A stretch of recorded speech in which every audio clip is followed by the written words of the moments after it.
gente, entonces estamos ahí en este último encuentro por este proyecto de celebración de los 20 años de la arqueología subacuática académica en Uruguay.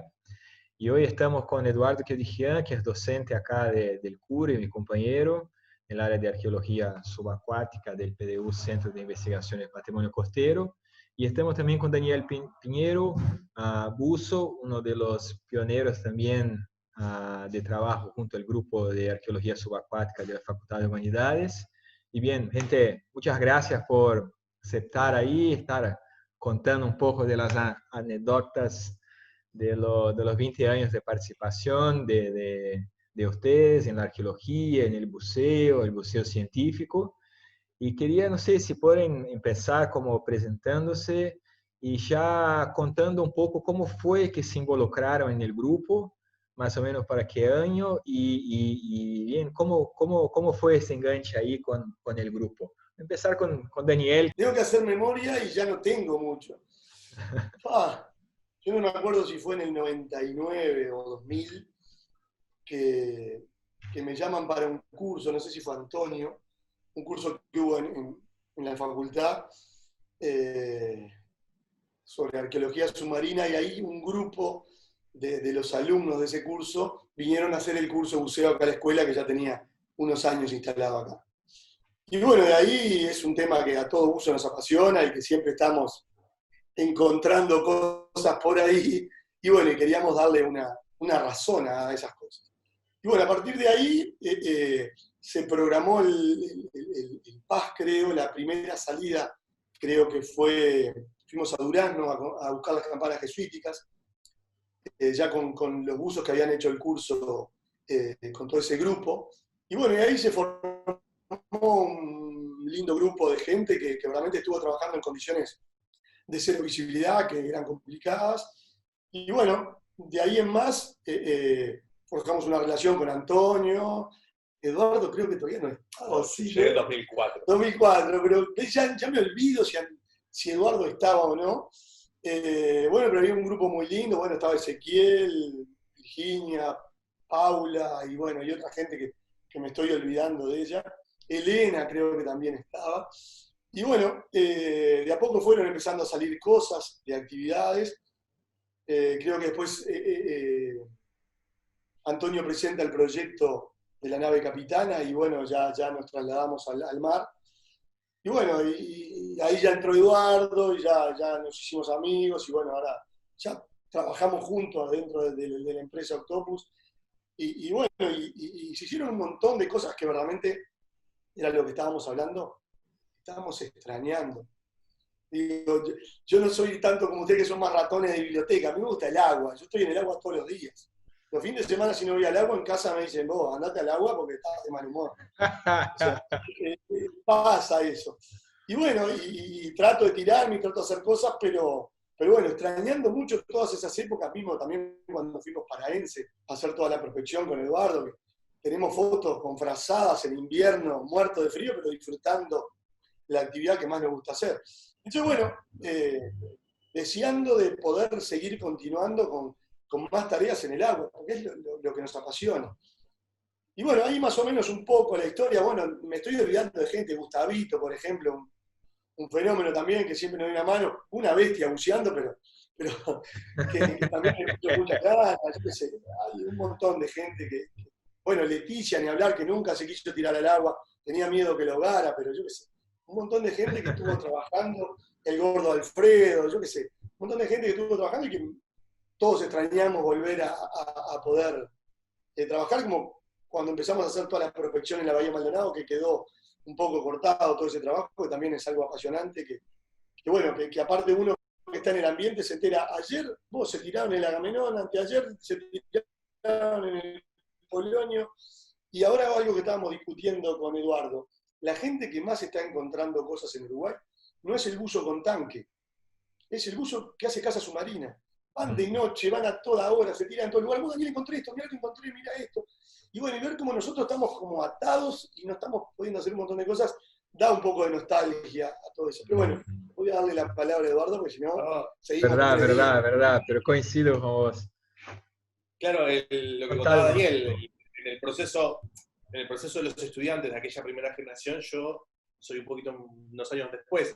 Se hace el pibe, se hace En el el pibe. 2000, en el 2002 ingresé a la facultad y en el 2004 me acerqué a la subacuática. Y cuando pregunté, en realidad yo ya sabía un poco de quiénes estaban haciendo el curso de buceo, pero cuando entré al laboratorio a trabajar, a hacer las prácticas como estudiante, como un pibe, dice acá mi colega, ahí me dijeron del instructor de buceo y como me pasó a mí, y ha pasado a muchos compañeros de lo que decía Daniel, empezamos a hacer actividad de buceo, cada vez más a trabajar en el agua, la logística de lo que implica, la parte náutica, la parte de embarcaciones, y ahí agarré un embalaje, una motivación de hacer cosas en el agua, que hasta ahora ha sido mi motor. O sea, Que ahora hasta se mete en un caño y claro, 200 metros para adentro con agua negra. Sacar mejillones. En un momento que pierdes la noción de aquel primer impulso que se transformó en algo tan loco como esto, o sea, meterse en un caño, reparar tuberías o cosas así abajo del agua que lejos queda de la arqueología, pero al mismo tiempo tiene que ver con ese quehacer abajo del agua y en diferentes condiciones, que acá particularmente en el Río de la Plata son turbias, entonces eso también emociona en el sentido de entusiasma seguir haciendo esas cosas. Y bueno, nada, desde mi experiencia participé en todos los proyectos que hice Daniel, o sea, Piriápolis, Conchillas, después Bahía Maldonado, bueno, otros. Estuvimos en Vizcaíno, pero eso era estuvimos en el Vizcaíno por otra cosa, claro, no, estuvimos en todo lo que se pudo hacer un poco de arqueología, aunque sea incipientemente, ahí estuvimos trabajando. Y ahora trabajando en el CIPAC, con la parte, siempre con la cabeza puesta en el agua y con la intención de poder hacer más cosas, es lo que dice Daniel, pasar esta etapa de manos atadas o de dificultades para trabajar en el agua con esa motivación de volver a hacer cosas bajo el agua. Y bueno, ese es un poco la carta de presentación que puedo dar de mi persona. Ok, está muy bueno. Y más o menos ahí, entonces, 2004, cuando arranca el proyecto en Piriápolis, que fue un hito para el grupo, ¿no? Segundo todos cuentan que fue cuando las experiencias ahí de la Laguna La Campana, purificación, el grupo pasa a tener una financiación, un proyecto aprobado, una zona específica, y también se van a formando grupos, subgrupos de trabajo, varias líneas. Y es también junto con el proyecto Imperiápolis que se arranca la idea de los sitios de escuela, o más formalmente, así, sitio escuela, con participación de gente de otros países, todo. ¿Cómo es la experiencia sitio escuela, que es una de las más interesantes de esta trayectoria toda de la arqueología subacuática en Uruguay? Ha sido el proyecto Sitio Escuela muy bien sucedido. ¿Cómo fue, Edu? Claro, yo, lo contestamos juntos, pero digo, la iniciativa, aquella primera iniciativa de un grupo de estudiantes de facultad que trabajaba con Antonio Lezama, tenía esa motivación de formación de buzos, no eran buzos. Entonces ahí entra la parte de Daniel, que también como profesor de educación física tiene esa capacidad de transmitir y generar esa instancia de aprendizaje colectivo, de grupal. Pero claro, los sitios escuela nacieron en 2001, ya porque sí, sí, eran parte del curso de taller de arqueología. Entonces la parte teórica la daba Antonio, y la parte práctica la hacían en conjunto con Daniel, y en su momento estaba Irene Acunda. Claro, ahí trabajaban juntos. Y esos primeros alumnos de buceo que decía Daniel, ahí ya hicieron su primera intención, o sea, sus primeras armas en un sitio escuela, que fue el 2001. Después en el 2003 hubo uno, pero no fue en agua, que fue Puerto Chico, ya era un sitio bien marítimo, pero en tierra. Estuvo lo de purificación, pero purificación fue más investigación acotada, no fue tanto sitio escuela. Pero en 2004, cuando se da la instancia Piriápolis de un proyecto financiado, lo primero que se promueve también es un sitio escuela. Y ahí también Daniel participó, porque yo fui como alumno. Y trabajamos también con la comunidad de pescadores. Claro, tuvo un sitio escuela en el sentido no tan formal de la facultad dando clases, sino una actividad de investigación, de puertas abiertas a la comunidad, de interacción permanente con la comunidad. Participaron alumnos escolares, como dice Daniel, los pescadores, buzos recreativos de la zona de Piriápolis, que realmente participaban en una construcción colectiva del sitio, del sitio de investigación que fue en Punta Burros. Y ahí logramos un montón de hallazgos, de piezas y cosas que tenía la gente, que eso fue impresionante. Precisamente, claro, fue una construcción colectiva, o sea, la dinámica de sitio escuela era tanto para los estudiantes como para la gente que se acercaba de la información que daba, cómo sumaba a nuestra investigación. Fue muy rica la experiencia en su visión global, ¿no? de integración con la comunidad y con el aprendizaje de los estudiantes. Yo en ese momento era estudiante propiamente de facultad, la instancia práctica era alucinante porque eran las primeras armas de buceo en arqueología y hacer un plano bajo el agua, dibujos, todo eso que se lee en los manuales, lo estábamos pudiendo hacer en Uruguay, en agua con relativa visibilidad, teníamos 1 metro, 1,5 metros de visibilidad, era bastante prometedor para era como estar en el Caribe. Digo, a ver, en las condiciones uruguayas. Sí. Pero lo que quiero resaltar es eso, ¿no? Digo, esa dinámica de sitio escuela, después sí la formalizamos. Ahí en el 2006, Rodrigo, cuando tú nos viniste a visitar por primera vez, ya le dimos un formato más curricular, si se quiere. Bueno, tal día vamos a hacer tal cosa, porque hasta entonces lo que iba surgiendo era realmente una práctica de aprendizaje, ¿no? Una cotidianidad de aprendizaje, que de día a día no había un propósito de tal día vamos a hacer tal ejercicio, sino que, bueno, surgía que había que hacer tal cosa, bueno, proponernos cómo lo íbamos a hacer en colectivo, insisto, venía un vecino y nos decía tal cosa, entonces lo integrábamos a la planificación y, si se podía, la ejecución de los trabajos, y ahí se iba formando la práctica. Pero después en el 2006 ya lo hicimos más particularmente, y quedó un modelo que fue 2006, 2009, 2012 y 2013, sitio escuela, que cada vez más era más de práctica, de piscina y de poner el aprendizaje, el registro bajo el agua, la fotografía y, bueno, múltiples tareas propias del buceo llevadas a la arqueología, de un museo científico, que, bueno, lo repetimos en 2018 y 2019 en unas instancias, que lo reciente que hicimos. Pero la lógica había empezado en aquel momento. 2015 tuvo sitio escuela también, ¿no? 2015 no recuerdo, no. El 2013 fue el último en Piriápolis, y no, Rodrigo, hasta el 2018 que trabajamos juntos allí en el CUR, en Maldonado, en Bahía Maldonado, no, instancia formal de sitio escuela, no. 2015 lo que empezamos fue la práctica de investigación en Bahía Maldonado, que como propiamente las primeras etapas tenían prospección, de probar los equipos, de navegación y todo eso, sí, ahí podríamos hablar, pero era más para nosotros un aprendizaje y reconocimiento de la bahía y de cómo trabajar en la bahía. Uh-huh. Pero con el concepto de sitio escuela fue el 2013 y después saltamos al 2018. Bien. La gente no imagina, si la gente que no bucea, no imagina todo que se puede hacer bajo el agua, ¿no? Y no imagina que se puede hacer mucho también con baja visibilidad, que todo es, na verdad, una cuestión de aperfeccionamiento, de técnica, pero cualquier persona prácticamente puede estar trabajando, hacer arqueología subacuática en condiciones que se encuentran en Uruguay normalmente, ¿no?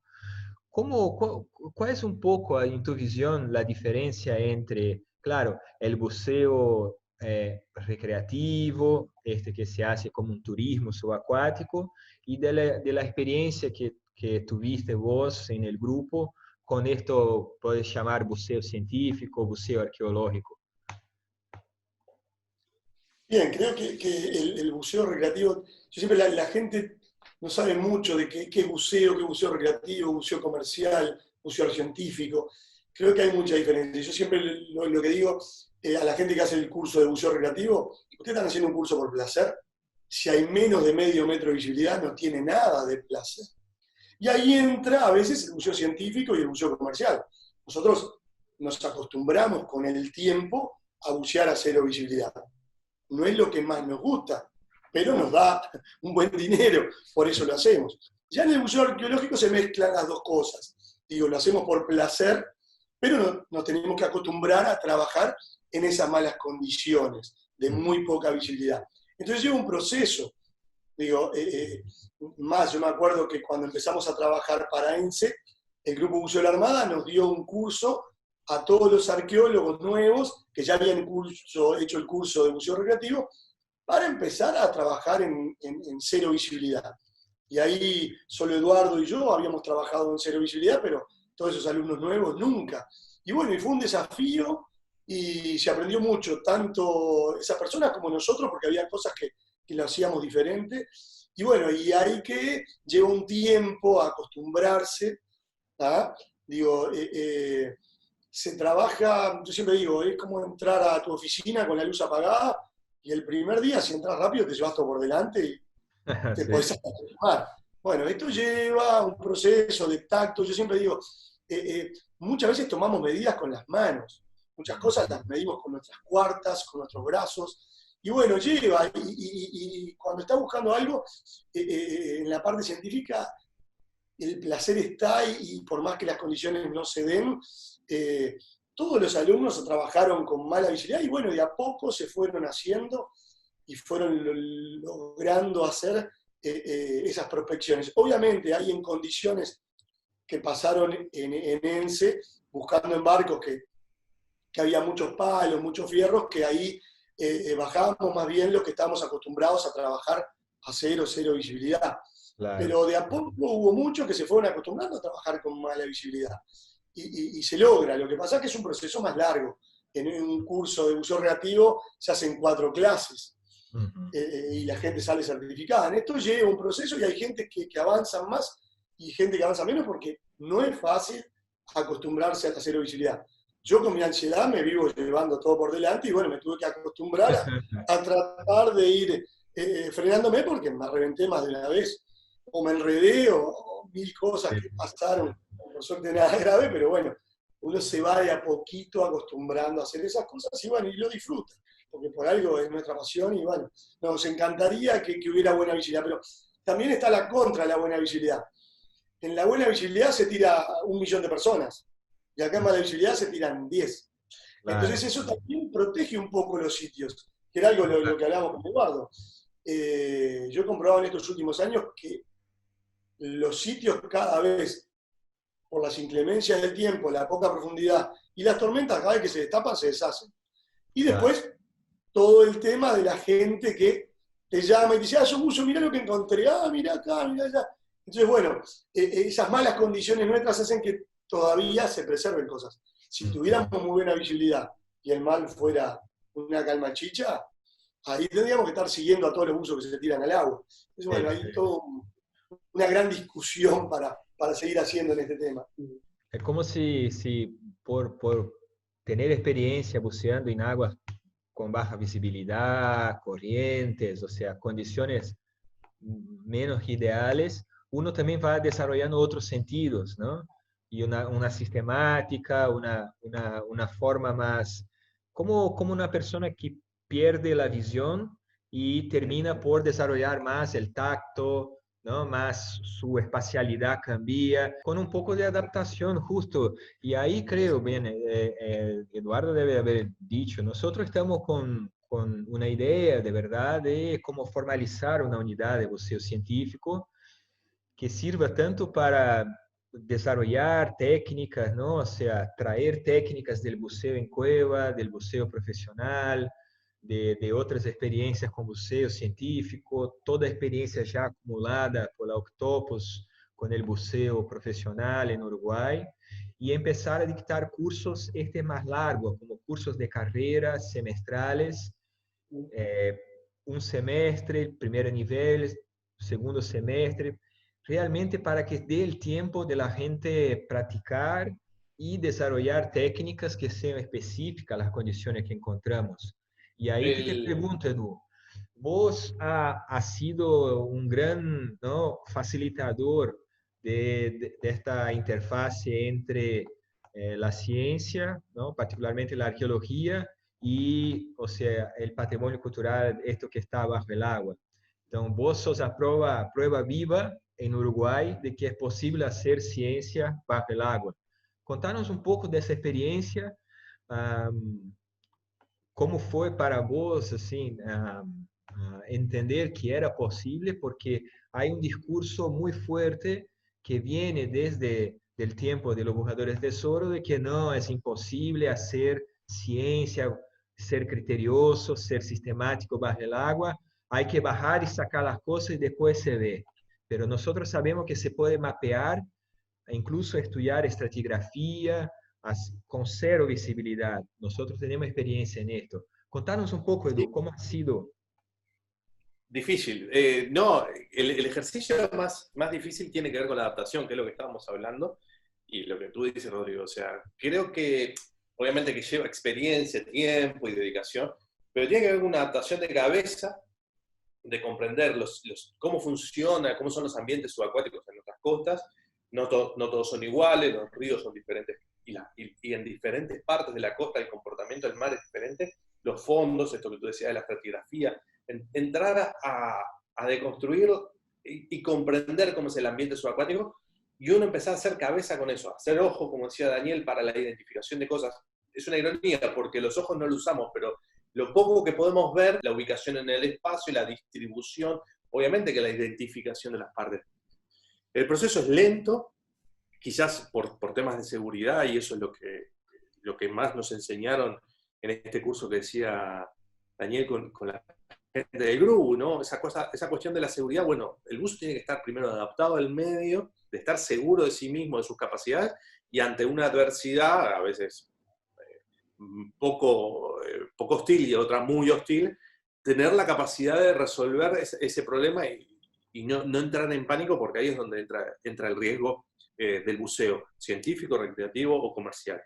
Superar esa etapa, bueno, una vez adaptado al medio, viendo las condiciones, teniendo los puntos de referencia, el ancla de una embarcación o un mojón, empezar a adaptarse, quiero decir, a reconocer el fondo, reconocer lo que puede haber en el fondo y hacer un mapa mental. Si hay comunicación, ir transmitiéndolo claramente, ¿no? Obviamente no narrando exhaustivamente, porque si no es como muy cansador, pero ser como muy claro, concreto y claro en lo que se va transmitiendo. Y eso es una construcción en cadena, es un flujo de aprendizaje que se va haciendo en el equipo de trabajo.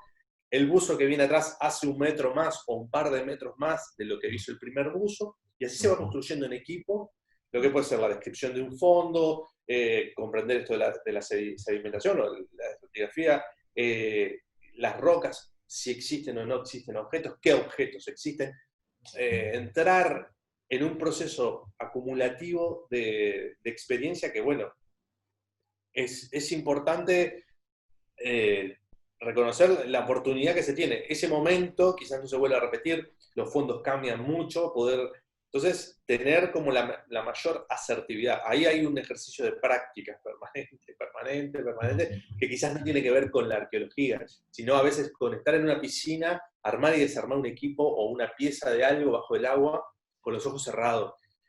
Que eso te da una cierta seguridad, que después cuando te vas a enfrentar en un sitio no tengas que perder tiempo, no sé si la palabra más adecuada, perder el tiempo, pero que ese tiempo ya lo tengas ganado. Entonces vas hacia otra cuestión de que eso ya no es un problema, o no es un obstáculo, sino que ya es una ventaja, ya vas un paso adelante y ahí vas reconociendo el sitio y vas generando una información que, insisto, hay veces que se destapó porque hubo una tormenta, se destapó un área y esa es la oportunidad de visitarla. Entonces hay que ser como muy efectivo. Claro, en el curso de posgrado hicimos una experiencia que era un mapeamiento bajo el agua, ya digo, palabras en portuñol, un mapa de sitio subacuático, ficticio obviamente, en una piscina, pero claro, cada uno tenía esto que les iba diciendo, ¿no? Esto, una etapa, cada uno hacía una etapa.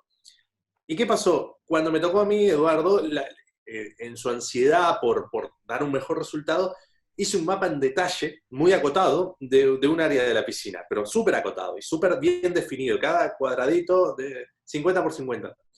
Pero ¿qué pasó? Cuando terminó mi tiempo de buceo, no pude tener la visión general. Y sin embargo, hubo compañeros que tenían esa visión general. Entonces ahí surgió un aprendizaje que fue para mí muy rico, ¿Qué es la complementariedad? De que unos tienen la capacidad de entender la dinámica general de un sitio o visualizar, recorrer y visualizar aspectos generales, y otros teníamos la predisposición de ver el detalle, tal pieza, tal forma y de tal... no sé si me explico en el ejemplo, pero No, cosas, excelente. cosas así se iban surgiendo y fueron, para mí fue muy importante, y fueron surgiendo en la continuidad fueron surgiendo en la continuidad de nuestras experiencias. Lo mismo con otros compañeros. Y creo que está bueno en cada sitio que cada uno identifique esas dificultades y esos aprendizajes, sobre todo para con los demás. Entonces teníamos un compañero que era muy buen dibujante, era el número uno, llamado Los detalles. a los detalles. Perfecto. No, esto está muy bueno porque esto que vos están contando es justamente el impulso que necesitamos, o sea, necesitamos de poder practicar más y más frecuentemente, ¿no? Tener como este acceso a una pileta, estar constantemente en el agua con un grupo, porque también, o sea, yo por la experiencia que tengo, no, no es suficiente que un grupo tenga muchos buenos buzos, excelente. Podemos hacer un grupo con los 10 mejores buzos de Latinoamérica. Para las cuestiones que tenemos que trabajar y las características del buceo arqueológico, es importante que este grupo esté entrenado entre sí, ¿no? O sea, no es suficiente ser buen buzo. Es importante practicar y desarrollar encarando las situaciones concretas, ¿no? Por ejemplo, el caso de Colonia del Sacramento. Nosotros estamos arrancando un proyecto. Lo que se necesita, primero partimos del punto que se puede hacer, ¿no? Entonces, tenemos experiencia que se puede hacer ciencia bajo el agua y con un nivel de rigor, de rigurosidad muy alto, ¿no? Tá. Y estamos viendo justamente lo que se necesita para poder hacer, o sea, es necesario que se tenga gente bien entrenada, ¿no? Es necesario también que tengamos equipamientos adecuados. Y son varios los niveles de equipamiento que se puede necesitar, entonces, y hay límites. Entonces, aunque los buceos en Uruguay, en lo general, no son muy profundos, ¿no? Se puede decir, o sea, prácticamente todos los trabajos que tendríamos para hacer en Uruguay estaría ahí el máximo esos 15 metros de profundidad, ¿no? Sí, sí, Por ahí sí. sería un rango. Pero los limitantes ahí son un poco, claro, visibilidad del agua, la temperatura, o sea, no es todo el año que podemos bucear con condiciones, ¿no? Con equipamiento más simples. Entonces, es Algunos importante, sí, algunos no a a bucear depender todo de el la año. capa de grasa, ¿no? Claro. Y hay Sí. veces que toca y hay que hacerlo. Digo. Ajá. Evidentemente que para hacer un trabajo científico que se requiere tiempo y mucha gente trabajando, es conveniente que sea más en época cálida, como tú dices, ¿no? Claro. Que se ve, uno de los limitantes, si uno hace un curso, ¿no? Y parte para hacer buceo científico, habiendo hecho, entrenado un curso de un básico o un avanzado, o sea, parte de una configuración de instrumentos, de procedimientos que vienen del buceo recreativo, adaptándolo a poder trabajar bajo el agua. Se puede trabajar en varias zonas, en varias condiciones. Pero, por ejemplo, a partir del momento que uno no puede leer el manómetro, ¿no? Que es lo que mide la presión del aire, y ahí ya pasamos para otro nivel. Y ahí ya tenemos que estar utilizando algún tipo de buceo dependiente, ¿no? Con suministro de aire desde la superficie, y ahí ya aproxima el buceo científico también de las técnicas del buceo comercial profesional, ¿no? Sí, Y esto es interesante porque entre nosotros vamos a tener que pensar, en el caso uruguayo, cuál sería la currícula de un curso de 2 semestres de buceo científico, ¿no? O sea, en Argentina están trabajando, en Brasil yo trabajé también en crear una currícula, en Estados Unidos ya tiene bastante cosa, en Europa por más también, también interesante, pero vamos a tener que crear la nuestra, ¿no? Y ahí sí, decía, dale, Du.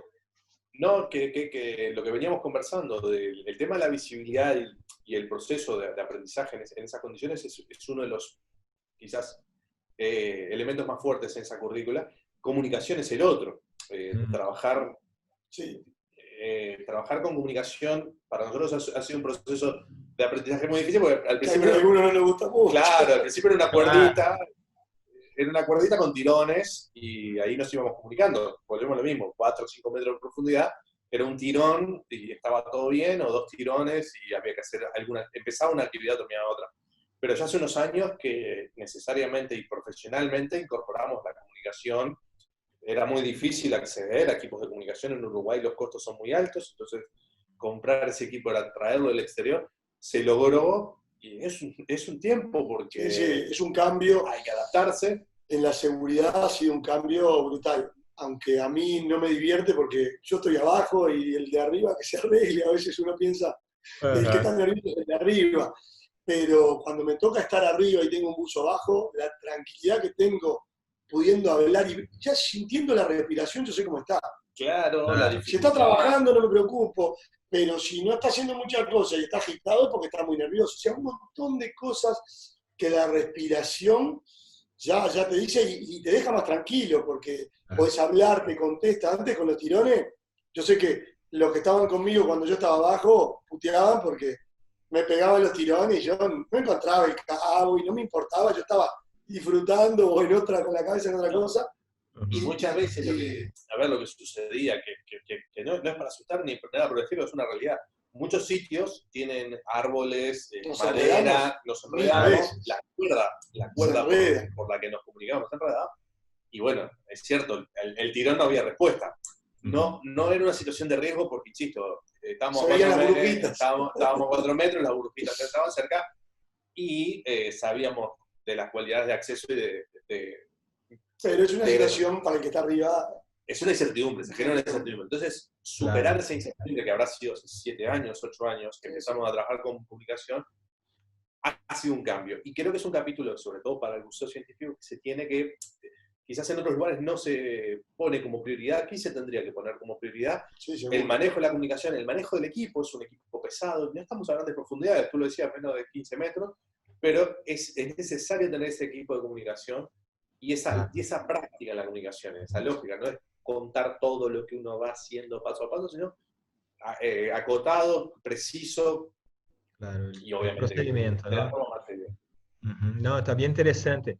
Y otro también que me parece que estaría muy bueno sumar, que sería las técnicas de buceo en cueva, ¿no? Sí, Sí, Que sí, totalmente. particularmente para poder hacer mapeo, muestreo, trabajar con el mapeo detallado del sitio, lo buceo en cueva te da una base muy importante de que uno puede, o sea, operar con redundancia, los protocolos de comunicación, de gestión de gases, de todo esto. Está bien interesante. Entonces, o sea, el buceo científico termina de que él tiene que tener esta capacidad. Uno tiene que saber bucear, ¿no? Tiene que saber las técnicas de buceo para poder acceder dónde está la información. Y esto es, ¿no? No hay como huir, o sea, no, no. Vamos a ter un centro de arqueología subacuática en la Universidad de la República, pero vamos al Caribe todo el año a estudiar peces. No puede pasar.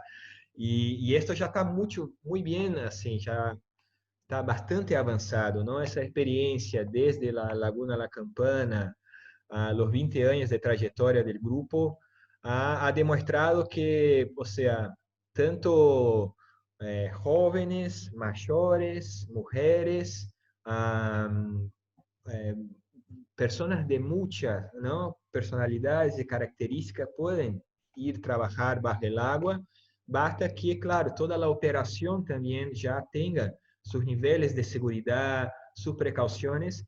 Y interesante esto que decía Edu, de que un proyecto de investigación científica son muchas etapas en la cual ir bucear es una, ¿no? Como una pieza del puzzle. Y claro, tenemos toda la parte de relevamiento geofísico, ¿no? Que por suerte también todos estos años permitieron ir equipándose y hoy la Universidad de la República está muy bien equipada, ¿no? tanto la parte de buceo quanto la parte de prospección geofísica. E bien, é importante ter recursos. Vamos pensar um caso concreto e já também para ir tomando como unos piques, ¿no? Entonces, el caso del proyecto Colonia, ¿tá? Nosotros estamos ahí con financiación y ya empezamos lo trabajo todo preliminar para un proyecto largo, de largo aliento, en verdad, en Colonia del Sacramento, en el área de la bahía de Colonia y toda su zona insular, que es una enorme área de 50 kilómetros cuadrados que estamos ahí como encargados por el Ministerio de Educación y Cultura de crear los estudios de base que puedan servir para la nómina del área fluvial al patrimonio cultural de la humanidad. Entonces, vamos a tener mucho trabajo adelante y yo sinceramente espero que el proyecto Colonia va a ser una oportunidad también de como continuar con este impulso de desarrollo, involucramiento de personas de distintas, ¿no?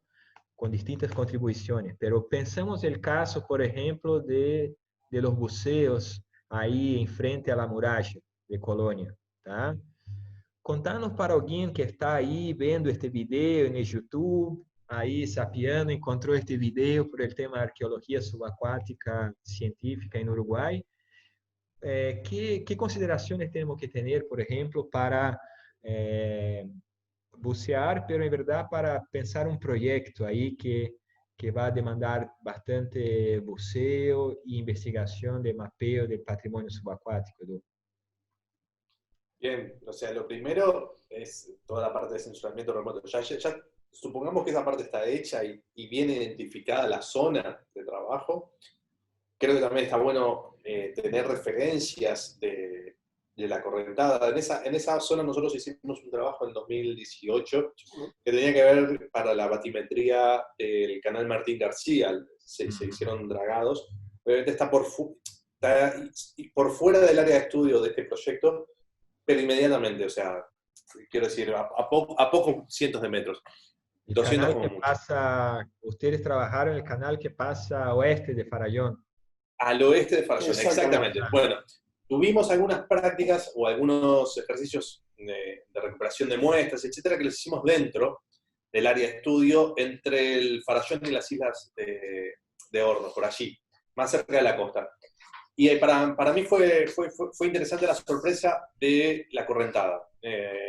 Creo que fue impresionante, no lo esperábamos, incluso los técnicos, que eran los geólogos que estaban trabajando, nos habían comentado que podía haber alguna correntada, pero fue intensa. Eso fue la primera aproximación. Entonces, una vez definida la zona, creo que está bueno tener un control, una medición de cómo puede ser la correntada. Una vez establecido eso, bueno, establecer muertos o puntos fijos de referencia para los buzos, y yo creo que en función de esa correntada, que insisto, habría que estudiarla, ver los horarios, las mareas, si puede ingresar agua a la bahía o salir de la bahía, justo ahí en la zona de frente a la muralla puede tener esa movilidad, no la conozco o no la tengo muy clara, pero habría que justo tiene un canal, se llama el Canal del Norte, que llega a 12 metros de profundidad. Es un canal chico, pero bastante profundo, comparado, ¿no?, con los alrededores, claro. Hay un antecedente histórico que hubieron de buzos en la década del 70, que lo cuenta Varese, de que en realidad uno de los pecios que estábamos trabajando, que probablemente sea lo que nos encontremos y hagamos el estudio, y que hablaba de mucha sedimentación. O sea, si hay sedimentación, la corriente puede llegar a ser... Sí, búsqueda singular quizás sería lo primero para definir... O algún padrón en un... Claro, para definir zonas de trabajo y sobre todo zonas de riesgo. Esos serían para mí los primeros 2 o 3 buceos, o la primera jornada de buceo, definir, bueno, condiciones de buceo, establecer un patrón, puntos de referencia, y después la seguridad, que hay o no hay obstáculos.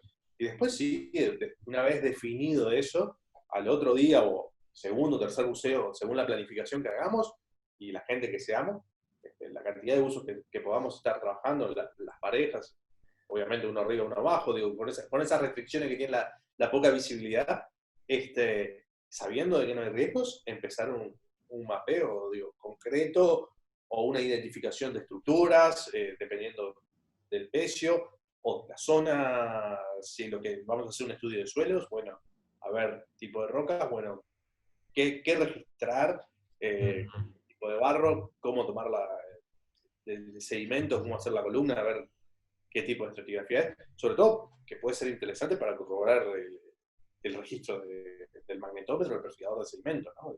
Eso me parece que creo, a ver, estoy pensando en una primera aproximación, ir corroborando, y después el ejercicio de mapeo, una vez que estamos, que ya conocemos dónde está la madera grande, la madera chica, los palos cruzados, lo que Ya sea. está ubicado bajo el agua, ¿no? Que ya estamos ubicados. Sí, un día. Como decía acá el compañero, empezar con una cuerdita y comunicando por arriba medidas, empezar a tomar medidas, un croquis de distribución. Sí, yo tengo una anécdota me acuerdo en la época de ENSE, que estamos en un barco de madera, y el primer día que lo encontramos, Antonio me dice, anda a la bodega de proa o algo así, tráeme materiales. Yo bajé, me metí entre los fierros y los palos y saqué lo primero que encontré. Era imposible. Uno necesita una semana capaz de bucear todos los días en el lugar y después ya te orientás. Decís, bueno, voy por la quilla, voy por una banda, ya te ubicás. El primer día no sabés ni dónde estás. Más, en una Antonio me hace subir, me dice, vos estabas por allá, mirá, creo que estaba enterrado en el barro porque había una madera y la seguí, pero no sabía ni dónde estaba. Entonces, lleva, es un proceso lento. Hasta para buzos experimentados, ¿no? Eso es Sí, interesante. totalmente. La gente... No.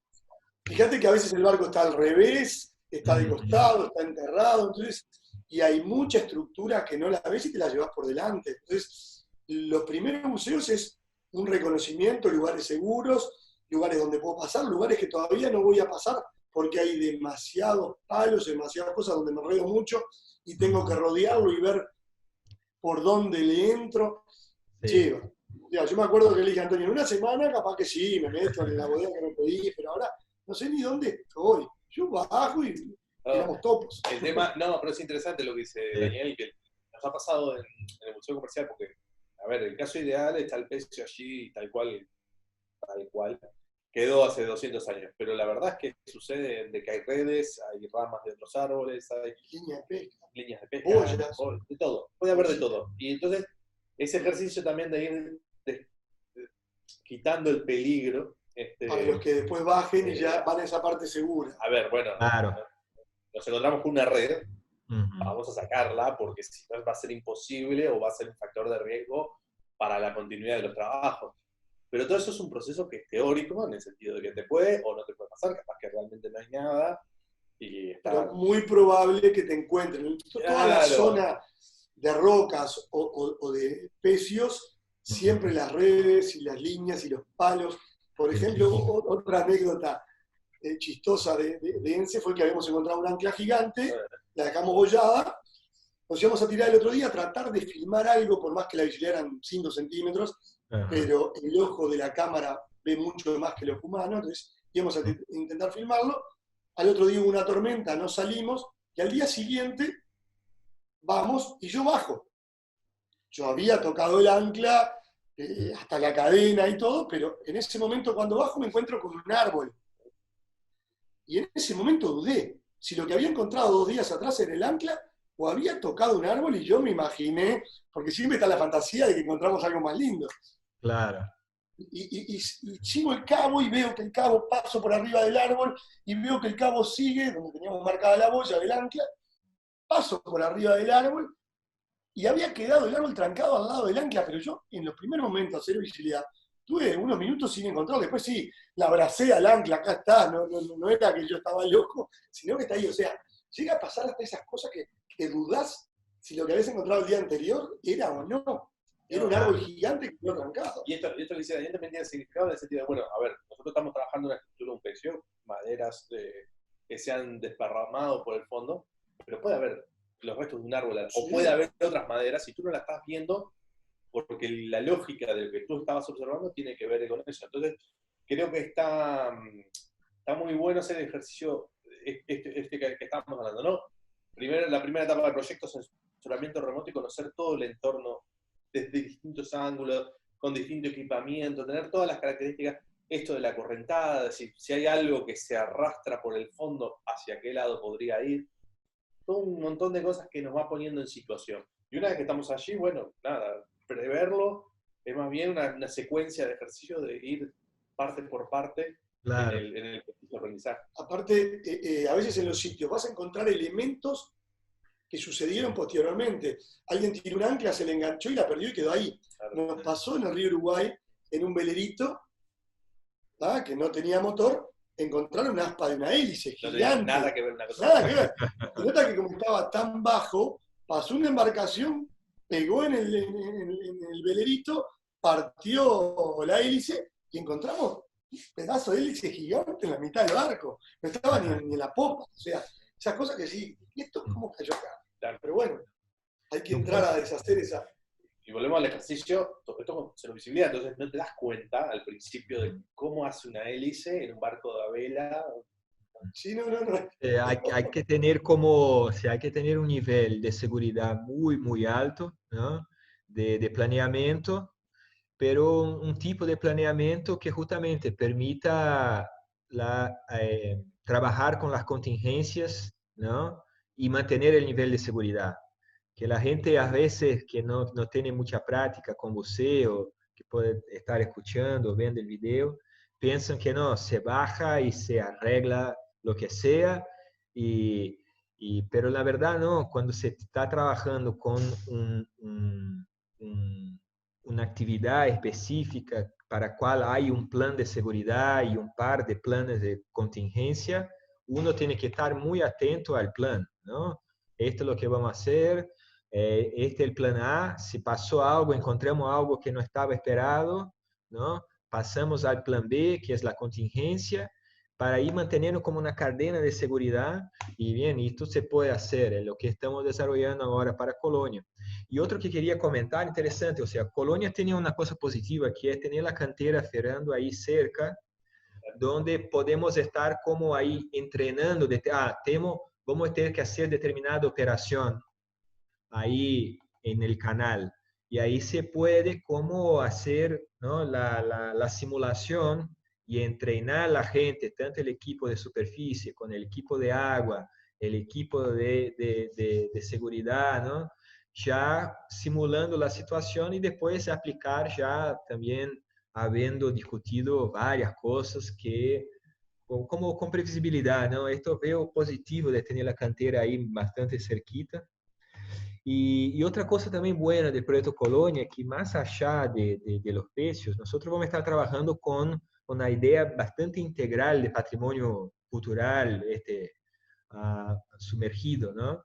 Y vamos a estar, una buena parte del trabajo va a ser estudiar el potencial de registros arqueológicos prehistóricos, de otros niveles, ¿no? De otras posiciones en que estaba el Río de la Plata. ¿Ah?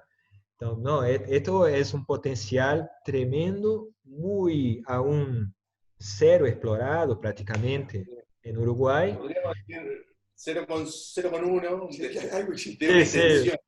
Con alguna intención, pero es un potencial muy, estamos totalmente de acuerdo. Sí, Sí, porque el Río de la Plata son cantidades bíblicas de sedimento, ¿no? sí, El río ya esteve, cuando el río estaba, el proceso de formación del estuario en los últimos 7.000 años, 7.000 años ya había mucha gente acá, ¿no?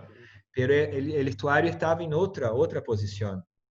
Entonces tenemos una estudiante de maestría que está justamente volcada a pensar la situación con lo que se conoce del proceso paleoevolutivo del Río de la Plata, y después vamos a estar también trabajando con los equipamientos de geofísica, intentando buscar las zonas de sedimentación más fina, posibles desembocaduras ¿no? de los ríos tributarios que llegaban, el cauce, o sea, tentando, y hay trabajos muy interesantes. Yo trabajé en Florida con un sitio de 14.000 años anterior al presente en Florida, cero visibilidad, muy interesante el trabajo también, mucha excavación, metros de excavación para poquísimo material. Entonces, es una excavación muy fina. Claro, en el proyecto Colonia, en esta etapa, nosotros vamos a estar así intentando echar las primeras preguntas, ¿no? ¿Dónde podría haber y hacer unos ensayos? Pero esto amerita un proyecto bastante más particular, que sería trabajar mucho con la geomorfología, ¿no?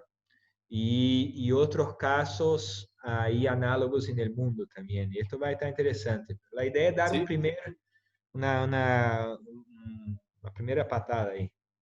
yo creo que, digo, de algo que conversamos siempre con Daniel, ¿no? Digo, somos personas que andamos con la cabeza pensando abajo del agua, de, de qué necesario que es dar a conocer lo que es el fondo y que más gente conozca lo que es el fondo y sobre todo lo que era en el sentido de lo que pudo quedar bajo el mar, el potencial de lo que hay en el conocimiento de lo que hay bajo el mar. La bahía de Montevideo es una actividad constante de crecimiento portuario que mueve muchos sedimentos, dragados, y aparecen cosas obviamente históricas, pero también deben aparecer de las Todos los otras. días aparece. Claro, que nos llegan noticias y deben aparecer de las otras y decís, tenemos poco conocimiento de lo que es el fondo y creo que tenemos que, es nuestra responsabilidad y darlo a conocer, de la parte de Daniel, promover la actividad del buceo y también creo que es súper necesario integrar esa gente que mira el agua, que conoce el mar, contagiar creo que sería la palabra más adecuada de este enriquecimiento que es tener conocimiento de lo que hay abajo del mar. Obviamente que, como decía Daniel, no es placentero bucear sin visibilidad, pero cuando uno le pone el condimento de la investigación, yo creo que se mira, volvemos a la metáfora de los ojos, pero se entiende con otra lógica el fondo del mar, en este caso el río, pero a ver, lo que tú decías de los asentamientos prehistóricos, también se puede sumar un capítulo de navegación prehistórica que en Uruguay estamos a los comienzos, si 0,1 estamos en asentamiento, 0,5 en navegación prehistórica, tenemos una colega que fue Elena, que hoy comentamos de ella, se puso a investigar etnográficamente, etnohistóricamente eso, creo que tenemos un potencial grandísimo en navegación prehistórica que explicaría una lógica de asentamiento y distribución en periodos más recientes de la etapa precolonial, preconquista del Río de la Plata y la Cuenca de la Puertos Plata. también, los puertos, Lugares, los puertos temporales, El puerto de Montevideo puertos. es impresionante todo lo que aparece Claro. todos los días. Bueno, lo hemos comentado, la laguna, a ver, las lagunas interiores, creo que hay un potencial muy grande. Hay mucho por hacer, necesitamos gente entusiasta y contagiar ese entusiasmo, que creo que es el trabajo que nos tenemos por delante. Exactamente, bien, gente. Entonces ya estamos más o menos ahí terminando y creo que se queda ahí como, ¿no? Como, con un mensaje para alguien ahí que a 20 años atrás estaba ingresando y que ahora está viniendo. Se queda esto, ¿no? O sea, es posible hacer, no es porque no lo vemos que la sociedad no lo pueda disfrutar, que este es nuestro trabajo. Nuestro trabajo es retirar del fondo la información, ¿no? Y interpretarla o facilitar la interpretación para que este patrimonio cultural subacuático en Uruguay, o sea, que involucra, como vimos, desde registros de asentamientos prehistóricos, de informaciones muy interesantes que aún sabemos muy poco, como por ejemplo el contrabando, que es un tema histórico, colonial, muchísimo importante y que no se encuentra en los registros documentales, justamente porque era un contrabando. Y ahí hay un potencial, pero para esto necesitamos de que se genere justamente el abordaje científico, ¿no? Son equipos multidisciplinarios con gente, todos son bienvenidos, que compartan el interés del conocimiento, de difundir el conocimiento abierto y públicamente. Son todos muy bienvenidos. Y entonces decía esto, o sea, creo que es importante que este mensaje vuelva a estar claro y que durante el proyecto Colonia siempre estemos también poniendo adelante, que es esto, o sea, no es porque no hay visibilidad que no se puede estudiar científicamente lo que está bajo el agua. Claro, para estudiarlo lleva tiempo, hay que desarrollar las técnicas, hay que seguir formando gente, que es también el mensaje que el grupo de arqueología subacuática de la UDELAR ha podido ofrecer, ¿no?, para Uruguay, son centenas de estudiantes, decenas de tesis, sitios de escuela, gente de Brasil, de Argentina, de estudiar involucrados. Lo tema es que para hacerlo claro científicamente, lleva un poco más de tiempo, ¿no? Y ahí hay que tener justamente, es también el apoyo de las instituciones del Estado que nos dé garantías para hacer los desarrollos necesarios, para hacer los estudios y cómo externalizarlos. Por ejemplo, dentro del proyecto Colonia está previsto, ya estamos trabajando con la creación de un museo marítimo virtual, como hacer la reconstrucción de algunas de las batallas más importantes, y con las informaciones, lo que estaremos aprendiendo de este trabajo bajo el agua, vamos a estar ya directamente durante el proyecto convirtiendo en material para realidad virtual, realidad aumentada. Se crear un museo marítimo virtual para el patrimonio de la bahía.